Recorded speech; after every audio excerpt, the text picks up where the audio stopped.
Hello, lovely podcast people, and Merry Christmas, roughly, depending on when this podcast goes out. I will try. I'm recording this on the 23rd of December, so I'll try and get it edited for you and released on Christmas Day, maybe. That'd be nice. I'm going to, if you're bored this Christmas Day or Boxing Day, I'm going to ask a favour. My Christmas wish, the next podcast you'll get, which I've just recorded the intro for, which is a guest appearance. I kind of mentioned, I did on my story about this, if you could ask for one thing this Christmas. Now, this isn't what I would, if I could have anything, this isn't what I would ask for, obviously. However, I'm going to do the realistic version of people I've mostly never met who consume free content, and I have no way of stopping them consuming it if they don't do as I ask. So this is just my Christmas plea. Every year, a child called Martin McDonald suffers from a lack of podcast reviews. Although, no, there are hundreds and hundreds, so I'm very, very grateful. But yeah, if you have 5 minutes this Christmas Day, I know lots of you have said, I still haven't done it, I'm really sorry. You'll be like, just listen to that podcast, it was amazing. Quick question. And I know I said I'd leave a review, I just haven't got around to it. Anyway, if you'd like to, that would be a lovely Christmas gift. Free, easy, 5 minutes of your time. Again, I know if you're a Spotify or Android user, you can't review it. But again, please stick it on your story, tag me, let me know which has been your favourite episode so far. Give people a recommendation of, if you're going to listen to one podcast this year, Not Another Nutrition Podcast is the one. Anyway, so it's a bit annoying. I've not chosen some special topic for Christmas Day, but I imagine some of you weirdos will go for walks on Christmas Day. I might go for one. Who knows? I went for a jog yesterday. Well done me. It's going to be my Christmas thing. Going to go for a few jogs. But anyway, so listening to this, the topic is the insulin spike. It's a topic that a phrase that people overuse with no concept for what an insulin spike is or what it means. They just will use it. Some bodybuilders say, you want to get the insulin spike. You need carbohydrates with your protein for the insulin spike. Wrong. And on the flip side, that people will go, you don't want the insulin spike, that's going to damage your health, or you don't want the insulin spike, that's going to make you fat, which are all wrong. And so I'm just going to talk about this quickly because, and this came from, I don't know if you've seen, there's like a meme which is like the internet summarized, and it's like, I like oranges, and then you do an Instagram post, I like oranges, social media post, I like oranges. And then person in the comments, well, that's just not very inclusive. What about apples? You're horrible. You're saying no one should eat pineapple and you hate melons. And, it's just like, that's what the internet's like. And I said, some PCOS guru charlatan was basically saying, when I swap from wheat carbs, whatever the hell they are, I guess carbohydrates containing wheat carbs to veg carbs, I lose weight, even if I keep my calories exactly the same. And I said the person who ate less calories. And this, there's a discussion around that. There were some intelligent comments on that post which were like, well, what are the available calories from vegetables, which is a valid point of the available calories from different foods compared to what they are listed as on the labels are slightly different.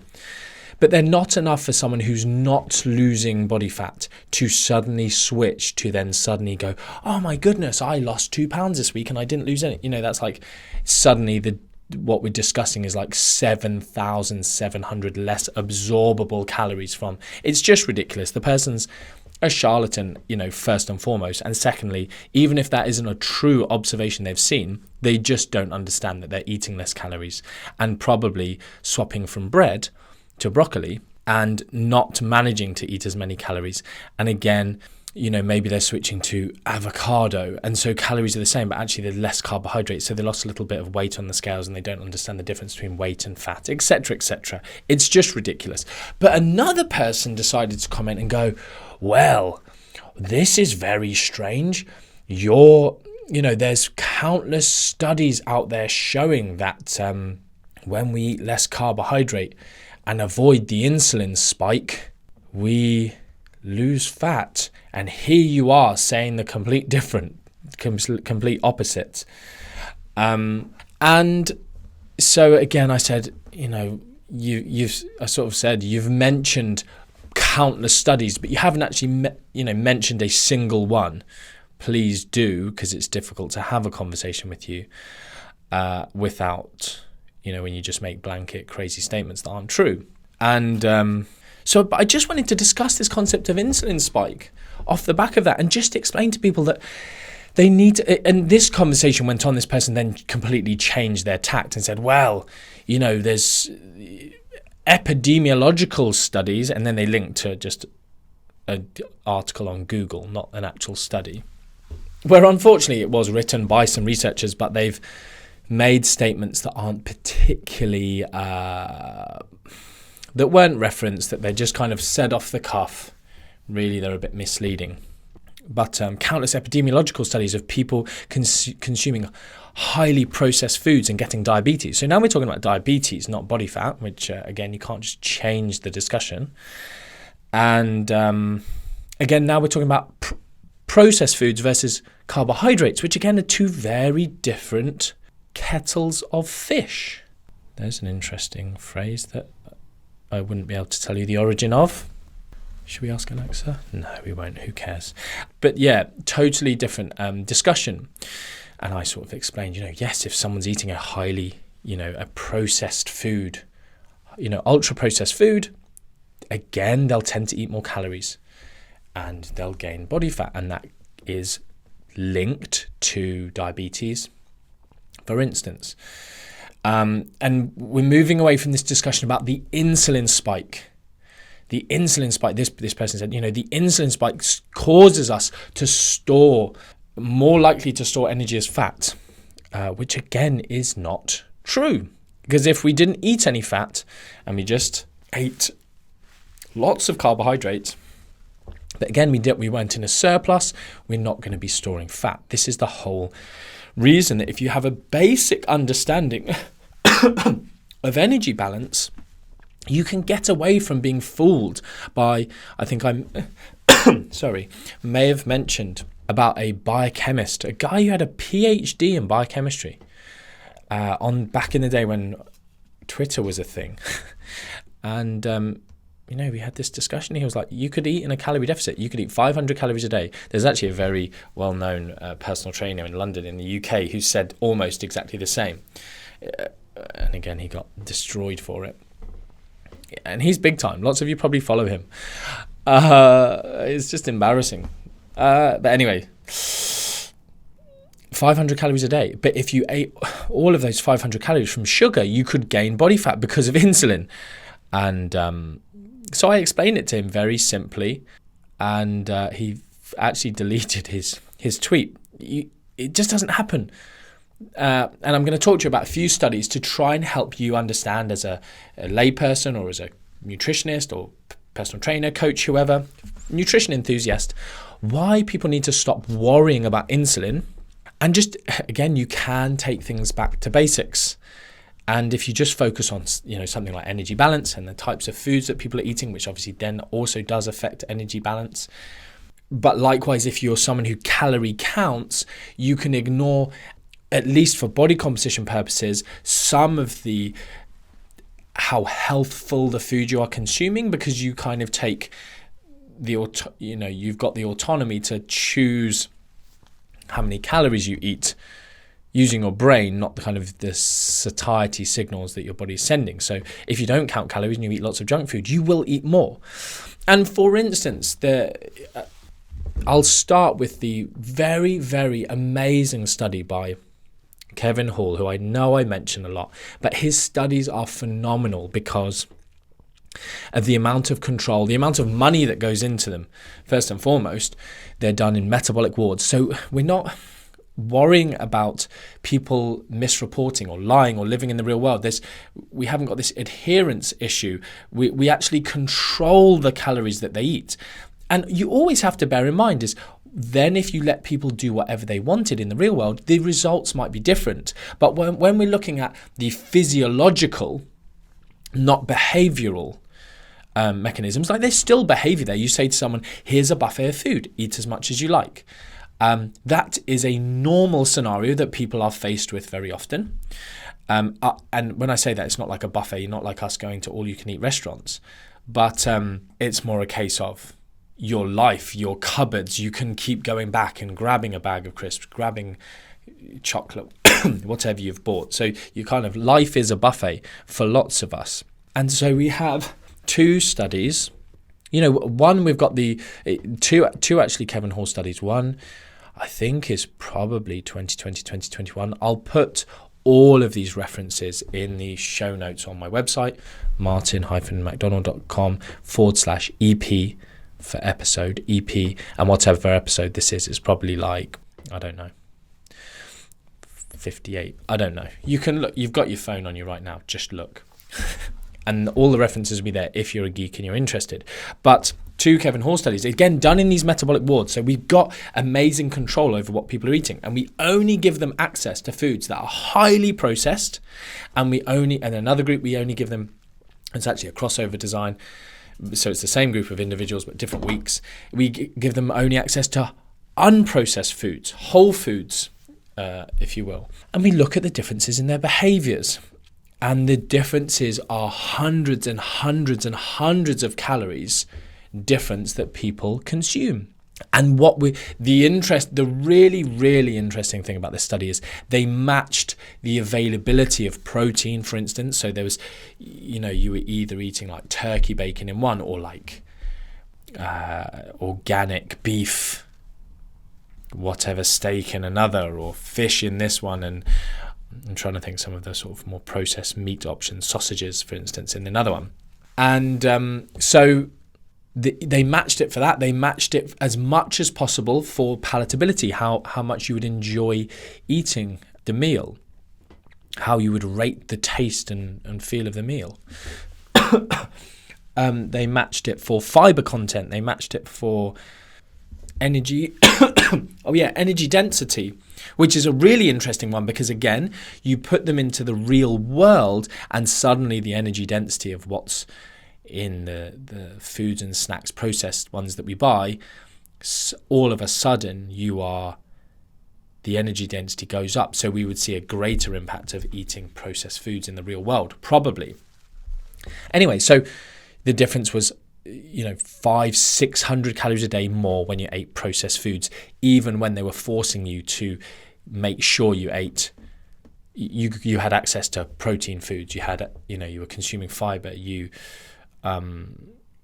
was a relatively well-balanced diet, even if it was processed. So we've got this scenario of, yes, if you eat processed foods, we can all agree that we shouldn't eat loads and loads of processed foods.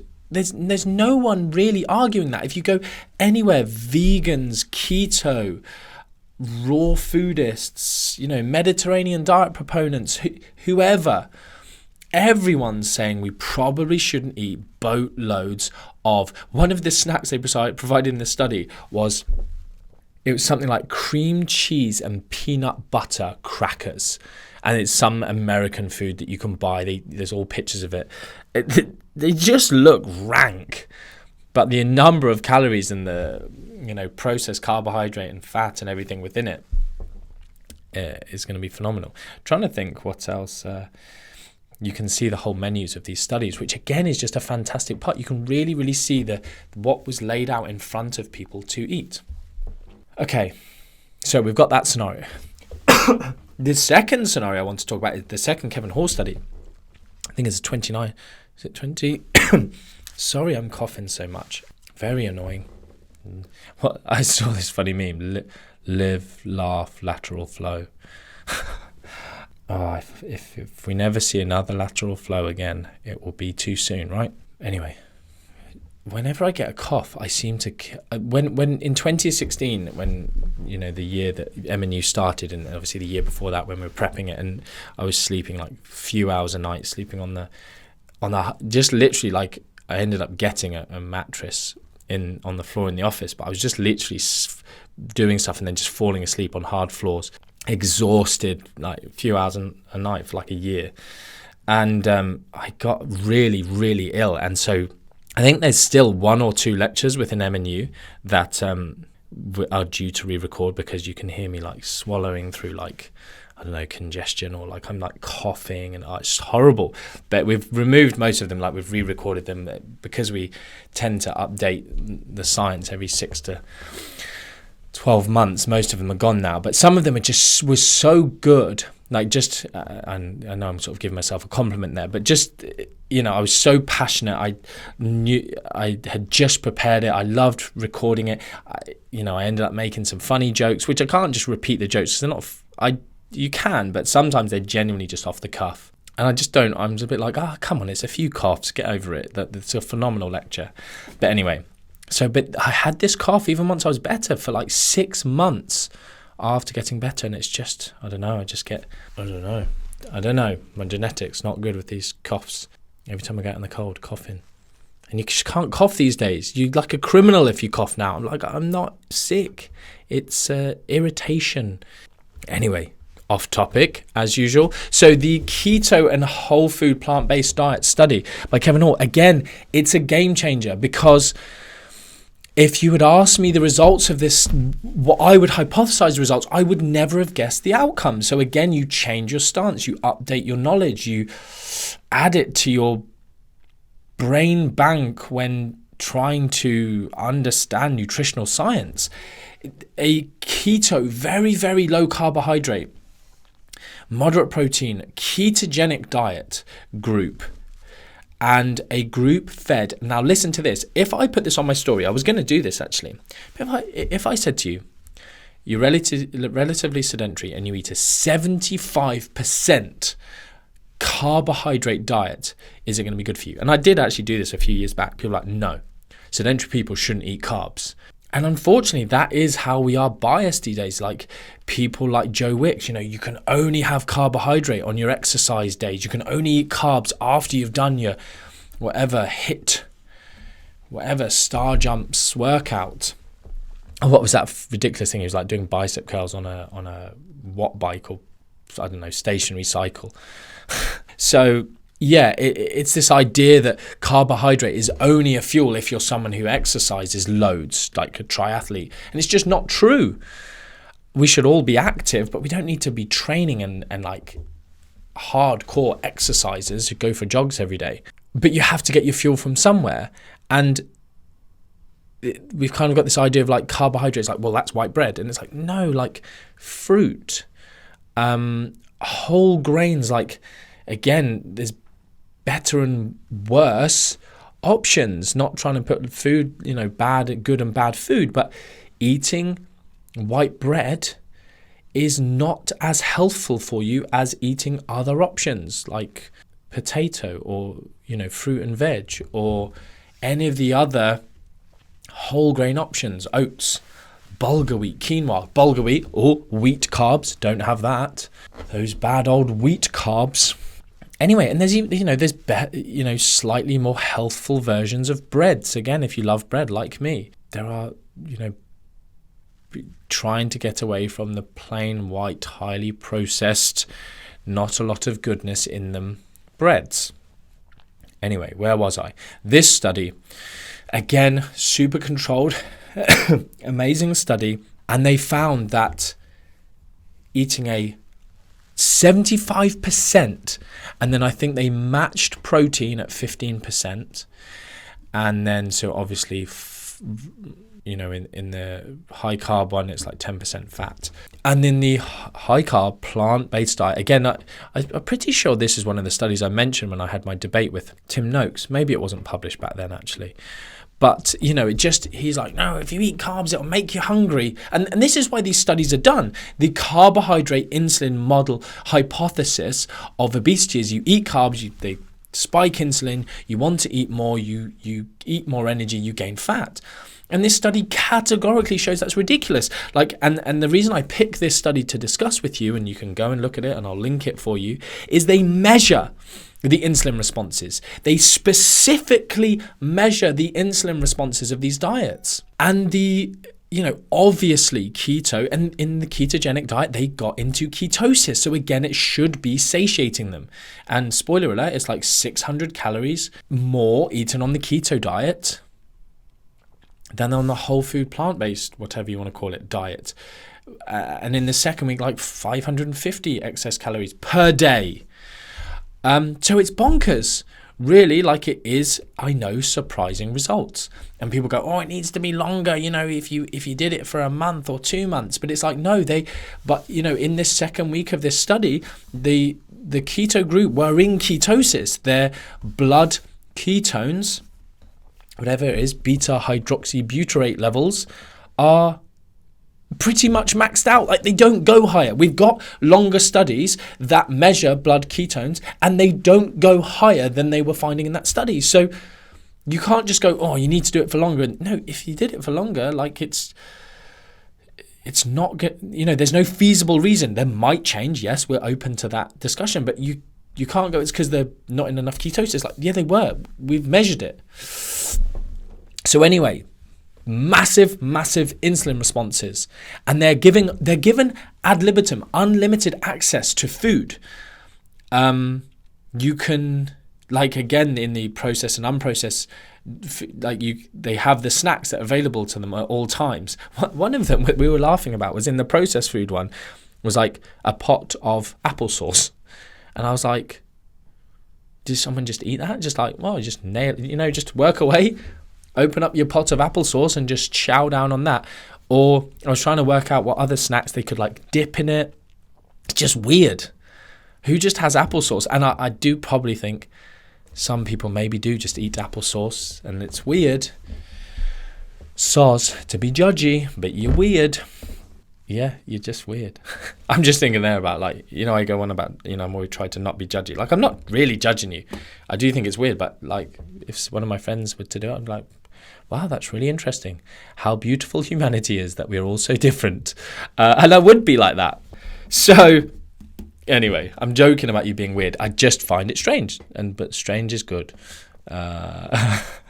So the snacks, they can just eat all of these snacks in these studies. They're not limited. It's not like you're given a plate of food and it's if you know how the research is done and you want to go read the studies, you'll understand it more. People chose to eat less in this super high carb, super high insulin releasing diet. Okay? So, the other thing to say about the insulin spike, what is the insulin spike? We can measure it. There's a rise in insulin. But foods like beef and whey and egg and turkey massively spike insulin as well. And we know that if you supplement someone's diet, you literally just say to someone, have a whey protein shake, 40 grams. Again, I should probably find this study. I'm not going to. You can ask me if you want it. But there's a study, which I can't remember the author or the year, and they literally, I'm pretty sure it's 2 times 40 grams a day. I think it might only be even 40 grams of whey protein a day. That's the whole intervention. There's no eat healthier. There's no don't have pizza. There's none of that. There's no eat vegetables. And they lost body fat just with that one intervention. Again, blood glucose control. And this is the interesting thing. Here's a little snippet for you that you can take away. Someone who's maybe got prediabetes, who's struggling with blood glucose control. One of the reasons that protein might be useful is you don't feed glucose, which normally stimulates insulin release, which is a good thing. That's what the body's supposed to do. But you don't feed glucose, and you feed whey protein or a protein source, and you spike insulin, and it brings blood glucose down, which in someone who has got elevated blood sugars is a good thing. Amazing. You're welcome. Take that away. Take that one away for free. Go leave a review. You're welcome. So that's the other thing that people just forget. Insulin spikes. driving down blood glucose and then you get cravings. Like, that's not what happens. You're just making it up. You're making it up because, I ate some cornflakes. This is one of the other things where I hate the kind of low fat craze, because it's like people, the low fat, sort of low protein dietetics phase of the world, I suppose we're still in it in some ways, is just this thing of like, don't have fat. That's the old school real dietetics message. Just don't have fat. Whereas we know if someone was to say have eggs, which obviously contain some fat, versus a very unsatiating meal of cornflakes, or who are the British Dietetics Association sponsored by or in bed with? Nutrigrain. Have a Nutrigrain for breakfast. Your convenient. They sent out a survey. I remember the BDA sent out a survey basically encouraging people to. I think it was Nutrigrains. Did Nutrigrain then do like this little milkshake breakfast, or was that Weetabix? Anyway, horrific. So, people go, I have this cornflakes or whatever, and a special K, and then my blood sugar plummets, and I'm hungry by mid-morning. It's like, no, because you didn't eat anything satiating, and it's also a low-calorie breakfast. So brilliant, eat something mid-morning. But if you don't want to, then maybe add some whatever, full-fat Greek yogurt, or, it doesn't even have to be full-fat, it just tastes good. But it has more calories, and therefore it will satiate you longer if your appetite and signaling is working properly. But again, add some protein to breakfast. You don't have to. You can still be low fat and high protein, high carb and do well. But really, the messaging and the dietetics is just very often low fat and not, maybe we need calories from somewhere. And actually, we also know protein is very good for appetite control. Right, where was I? So protein, good. Protein that spikes insulin, doesn't make you hungry. And again, we've got other, I think I've mentioned this study before, but the Serwet et al. Study, which was like a high sugar versus low sugar. And I always talk about this one because it's mental. It's like 166 grams of sugar a day in a calorie deficit. Like, it's a mad diet. It's like, I'm sure these people must have been starving. But again, this idea that sugar's going to stop you, is toxic, and it'll stop you losing fat and whatever. And the low sugar, which was like 50 to 60 whatever grams of sugar, and they're both in the same calorie deficit, and they both lost the same amount of fat, obviously. So it's just ridiculous. Like, again, eating so much sugar, they're going to be spiking insulin massively. Not an issue. Again, that's where it's an issue of like the free living world, or if someone's not purposely trying to lose weight or purposely hitting a number of calories, it's probably not very helpful to consume 166 grams of sugar. But it's just, if we're talking mechanistically, it's not stopping fat loss. End of story. And I'll just say this as well. The idea that insulin is an issue is a misconception. Like, we need insulin. It's fantastic. It's a signal that's supposed to be there. And some foods that spike, using this word that people overuse, insulin, like potato, I mentioned earlier, potato, is an interesting one because potato comes up very high on what's called the satiety index. We talk about this in MNU. I'll link this paper. I'm trying to think. But it goes through all of the different foods, or not all of them, just loads of different foods. And it's super interesting because we know that white potato is a huge release of insulin. I'm trying to sort of think of comparison figures with like white bread, but it's high, it's close. But white bread comes up low on the satiety index. Holt, there you go, Holt et al. I'll link it, but I'm pretty sure his group are the group that came up with the satiety index. And white bread comes up very low in the satiety index, but high on the insulin index. They also came up, I think a few years later, came up with the insulin score, which is like a rating of a food versus the reference food, which I think again is white bread. And so something like white potato has a nice high insulin score. It's releasing insulin, but it's also high on the satiety index, very high on the satiety index. Beef is very high insulin release and high on the satiety index. So you can't relate things to insulin. Just stop it. Stop relating the insulin release of your diet as a whole, of single foods, like the glycemic index is relatively useless, and start just going back to the idea of how processed or is my food ultra processed or is it unprocessed? Is it highly palatable with high, food scientists designing this glazed donut, high in sugar, high in fat, high in easily digestible starch, like processed carbohydrate, versus how much fiber and how whole and etc. is the food that I'm consuming? If we were taking a carbohydrate comparison, but am I consuming some? You don't always have to focus on fiber. Sorry, obviously, if you're thinking about eating fish, you're not thinking about the fiber content, but it's got more protein in it. It's got more healthful nutrients in it. Start thinking of the ability of something to cause ill health, to promote increased energy intake, which will then lead to weight gain, and all of the things that weight gain and high body fat percentage is correlated with. Again, not wanting to bring about loads of shame, but we were doing a study session this week on cancer, and just the amount of relationship of high energy intakes or high body fat levels with cancer, and alcohol, unfortunately. We all sat there just oh my goodness, all of the main cancers are all strongly related to alcohol intake. And I think one of the comments it was Adele Hugg, who's a cancer specialist dietitian who we have do our education on that.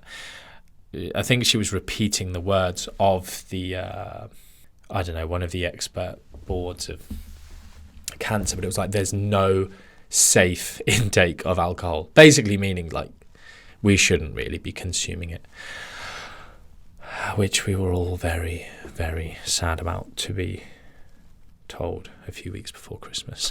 and it's bad for me as well, because the worst thing you can do is binge drink. And I'm often I don't really drink much. I don't particularly like the taste of alcohol. I don't social drink. I won't just have a glass of wine with dinner. I won't just have a beer. If I drink, it's to drink. But that's the worst kind. But unfortunately, just a glass a night is not great, not a great healthful behavior. And again, I'm not here to shame you or anything. If you want to do that, cool. Hopefully you get from my podcast, right, that I'm never about that life of, I just want you to make informed choices. I make some terrible but informed choices. And that's really all I want to be able to empower you to do is, I'd rather know that something that I'm doing is good or bad rather than being blindsided. Being blindsided is the worst, right? Okay, cool. On that note, hopefully I've given you a really good insight. This is a lot longer than I thought it would be, into the insulin spike and what it does and just definitely doesn't do. And really, you can just ignore it and stop talking about insulin because you don't understand it. Not you, but those people. And go back to basics of what we do know and what we can all agree on. Cool. Happy Christmas again and New Year. Sending you much love. And thank you very much for being a listener of my podcast. And I will try and make 2022 a year of more podcasts. Keep it going. Thank you very much for all of your lovely feedback always, and any reviews that you do leave will be greatly appreciated. And until next time, much love.